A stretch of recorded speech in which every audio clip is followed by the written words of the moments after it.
Pemirsa, Anwar Usman resmi dicopot sebagai Ketua Mahkamah Konstitusi oleh Majelis Kehormatan Mahkamah Konstitusi sejak Selasa petang kemarin.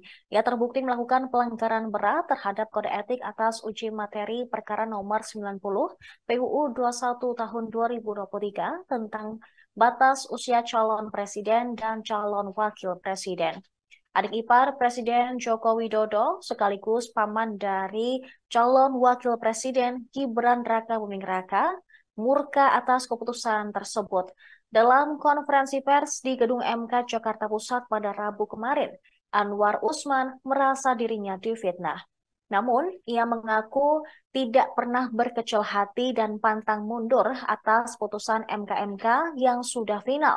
Menurut Anwar, ada pihak yang membuat skenario untuk membunuh karakternya sebagai hakim Mahkamah Konstitusi.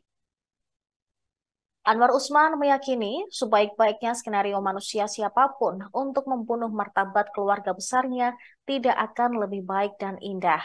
Suami Idayati ini sudah mengetahui adanya skenario dimulai dengan pembentukan MK-MK untuk menyidangkan dirinya atas dugaan pelanggaran kode etik dan pedoman kehakiman. Tetapi dia tetap memenuhi kewajibannya untuk Ketua MK sebagai Ketua MK, untuk membentuk MK-MK yang notabene akan mengadili dirinya atas laporan masyarakat yang masuk. Anwar Usman pun menyayangkan proses peradilan yang bergulir di MK-MK. Berdasarkan aturan normatif peraturan MK, ia menilai peradilan di MK-MK seharusnya dilakukan secara tertutup. Mengingat pembentukan MK-MK sejatinya untuk menjaga keluhuran dan martabat hakim konstitusi, baik individu ataupun institusi. Kendati demikian, Anwar tetap diam dan memilih menjalankan peradilan terhadap dirinya secara kooperatif.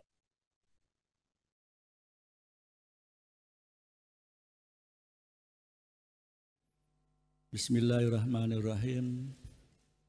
Assalamualaikum warahmatullahi wabarakatuh. Selamat siang, salam sejahtera untuk kita semua. Rekan-rekan media dan seluruh rakyat Indonesia yang saya hormati. Menyikapi perkembangan terakhir terkait dengan putusan Majelis Kehormatan Mahkamah Konstitusi, ada beberapa hal yang harus saya sampaikan untuk meluruskan berbagai fakta sebagai berikut. 1. Sesungguhnya saya mengetahui dan telah mendapatkan kabar bahwa upaya untuk melakukan politisasi dan menjadikan saya sebagai objek di dalam berbagai putusan Mahkamah Konstitusi dan putusan Mahkamah Konstitusi terakhir maupun tentang rencana pembentukan Majelis Kehormatan MK telah saya dengar sebelum Mahkamah Konstitusi MK terbentuk. Jadi saya ulangi, telah saya dengar jauh sebelum Majelis Kehormatan MK terbentuk. 2. Namun, meski saya sudah mendengar ada skenario yang berupaya untuk membunuh karakter saya, tetapi saya tetap berbaik sangka, berhusnudzon, karena memang sudah seharusnya begitulah cara dan karakter seorang Muslim berpikir. 3. Saya berkeyakinan tidak ada selembar daun pun yang jatuh di muka bumi ini tanpa kehendaknya, dan sebaik-baik skenario manusia tentu jauh lebih baik skenario Allah Subhanahu wa Ta'ala, Tuhan yang Maha Kuasa. 4. Sejak awal saya sudah mengatakan bahwa jabatan itu adalah milik Allah Subhanahu wa Ta'ala, Tuhan yang Maha Kuasa. Sehingga pemberhentian saya sebagai Ketua Mahkamah Konstitusi tidak sedikit pun membebani diri saya.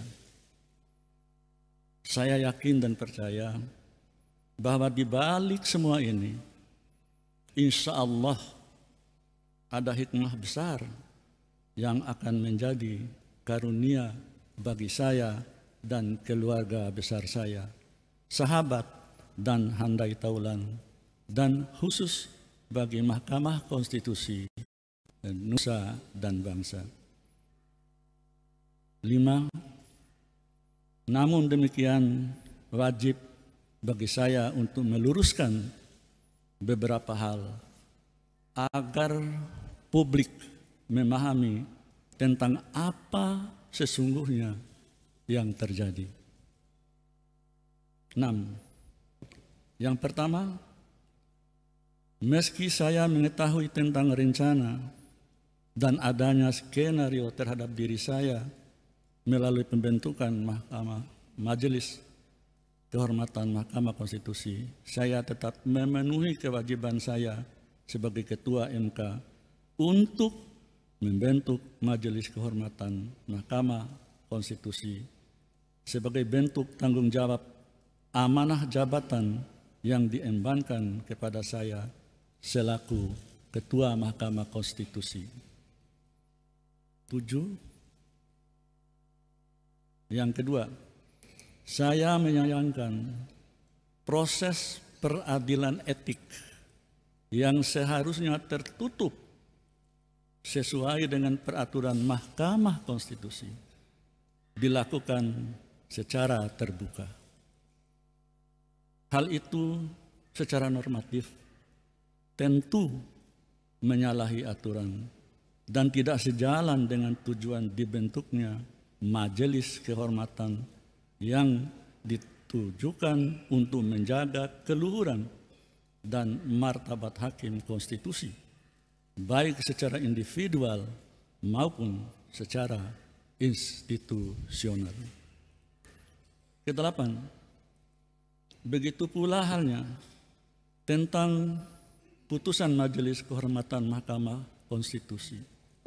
Meski dengan dalih melakukan terobosan hukum dengan tujuan mengembalikan citra Mahkamah Konstitusi di mata publik, hal tersebut tetap merupakan pelanggaran norma terhadap ketentuan yang berlaku. Namun, sebagai Ketua Mahkamah Konstitusi saat itu, saya tetap tidak berupaya untuk mencegah atau intervensi terhadap proses atau jalannya persidangan Majelis Kehormatan Etik yang tengah berlangsung. 9.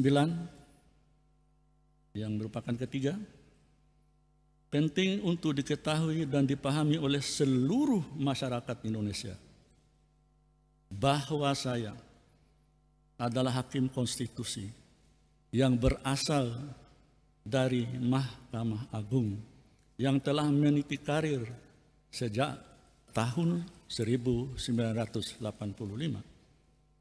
Artinya, sudah hampir 40 tahun saya menjalani profesi hakim, baik sebagai hakim karir di bawah Mahkamah Agung maupun hakim di Mahkamah Konstitusi sejak tahun 2011. Dan telah saya jalani tanpa melakukan perbuatan yang tercela. Saya tidak pernah berurusan dengan komisi yudisial atau badan pengawas Mahkamah Agung. Juga tidak pernah melanggar etik sebagai hakim konstitusi sejak diberi amanah pada tahun 2011. Ke-10 yang merupakan bagian keempat. Saya menyadari dengan sepenuh hati ketika menangani perkara pengujian undang-undang pemilu, khususnya terkait dengan batas usia capres dan cawapres. Perkara tersebut sangat kuat nuansa politiknya. Namun, sebagai hakim konstitusi yang berasal dari hakim karir, saya tetap patuh terhadap asas dan ketentuan hukum yang berlaku. Sedari awal, sejak menjadi hakim dan hakim konstitusi, saya mengatakan bahwa jika seorang hakim memutus tidak berdasarkan suara hati nuraninya, maka sesungguhnya dia sedang menghukum dirinya sendiri. Dan pengadilan tertinggi sesungguhnya adalah pengadilan hati nurani. Oleh karena itu, saya tidak pernah takut dengan tekanan dalam bentuk apapun dan oleh siapapun dalam memutus sebuah perkara sesuai dengan keyakinan saya sebagai hakim yang akan saya pertanggungjawabkan kepada Allah Subhanahu wa Ta'ala, Tuhan yang Maha Kuasa. 11.